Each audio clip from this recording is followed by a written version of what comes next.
तुमने लड़की के बारे में सारी मालूमात ले ली थी ना? सुलझी हुई है ना? सुना तो ऐसा ही है। ये लें, पी लें चाय। Thank you. शुक्रिया। वैसे चौधरी साहब कब तक आ जाएंगे? मुझे क्या पता कब आएंगे, अपनी मर्जी है उनकी। क्या है ये?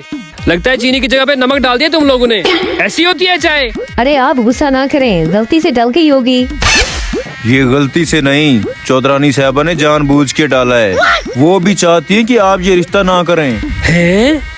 लेकिन चौधरानी ऐसा क्यों करना चाहती है?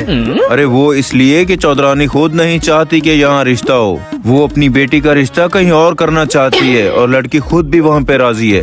लेकिन चौधरी साहब चाहते हैं कि आपके यहाँ रिश्ता हो जाए। और आपको तो पता है जबरदस्ती के रिश्ते नहीं चलते। लड़की जितनी बदतमीज है, आपका तो जीना ही हराम कर देगी। वैसे बेगम उसकी बात तो ठीक है, जबरदस्ती के रिश्ते कभी नहीं चलते। मैं तो कहता हूँ निकलते हैं यहाँ से। हाँ हाँ, आप बिल्कुल ठीक कह रहे हैं। हमारी बेहतरी इसी में है कि हम यहाँ रिश्ता ना ही करें। वैसे बंदे तो तुम बदतमीज हो। ये लो चाय और हम चलते हैं। चौधरी साहब आए तो बताना कि वो चले गए, उनको कोई काम था। चलो चलो चलो बेगम। हाँ हाँ, जाएं जाएं। लगता है प्लान कामयाब हो गया है। आज दोस्त को खुशखबरी सुनाऊंगा। ओ अरे जॉन, तुम यहाँ बैठे हो?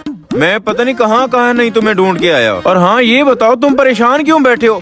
मेरे पास तो बड़ी खुशी की खबर है तुम्हारे लिए। अरे बख्तू रहने दो, मैं पहले ही बहुत दुखी हूँ। अच्छा बैठो यार, और मुझे ये बताओ तुम्हारे पास कौन सी खुशी की खबर है? मेरे पास ऐसी खुशी की खबर है, तुम अपने सारे दुख भूल जाओगे। वो चौधरी है ना जहाँ तुम शादी करना चाह रहे थे, वहाँ आज कोई मियाँ बीवी रिश्ता लेके आ गए थे। मैंने उनका वो इलाज किया है कि दोनों भाग निकले हैं। दोबारा आने की जरूरत नहीं करेंगे।